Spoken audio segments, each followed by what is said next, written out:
আমাদের রঘুনাথগঞ্জে পাইকারি ফলের বাজারে অরিজিনাল খেজুর পাওয়া একটু চাপের হয়ে যাচ্ছে। আজকে বাজারে খুব বেশি আইটেম না লাগলেও আমাকে দুটো বাজারে দেখা করতে হবে, সবজি বাজার আর ফলের বাজার। ফলের বাজারে কাজটাকে কমপ্লিট করব, কারণ আসার সময় গাড়িতে আলু থাকবে, দাঁড়ানো যাবে না কোথাও। এখন বাজারে আম আর লিচুর খুব কিন্তু হুড়োহুড়ি চলছে।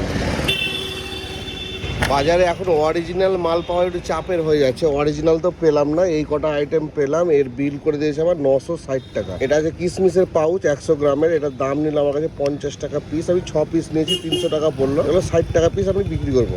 আর আজ যে খেজুরটা আমি বিক্রি করতাম, সেই খেজুরটা কিন্তু পেলাম না আজকে। এটা কি একটা খেজুর দিল, ওই জন্য অল্প করে নিলাম, মাত্র 6টা নিয়েছি।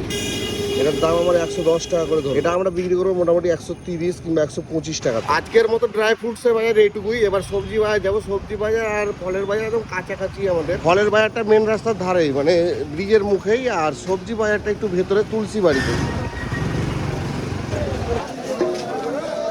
আজকে সবজি বাজার একদম হালকার উপরে। এখানে টমেটো নিয়েছি 8 কিলো মতো। টমেটোর আগে পাইকারি দাম 40 টাকা কিলো ধরে নিল, এখন বেচবো 60 টাকা কেজি। সাইজ কিন্তু খুব সুন্দর আছে। আর কাঁচা একটু নিয়েছি, কারণ একটু রেখে আমি বিক্রি করবো। আর এখানে আছে 1 বস্তা বর্ধমান আলু। আজকে বর্ধমান আলু আর দাম 10 টাকা কমিয়েছে, আজকে 520 টাকা করে। আর আজকে আমাদের টমেটো রেট তো বললাম আমি 40 টাকা কিলো পাইকারি, আর 60 টাকা বিক্রি করবো। তোমাদের দিকে টমেটো কত করে কিলো বিক্রি হচ্ছে? আর আলুর বস্তা আজকে আমি নিলাম 520 টাকায়। তোমাদের দিকে আজকে বর্ধমান আলুর বস্তা কত করে নিচ্ছে সেটা একটু জানিও আমাকে।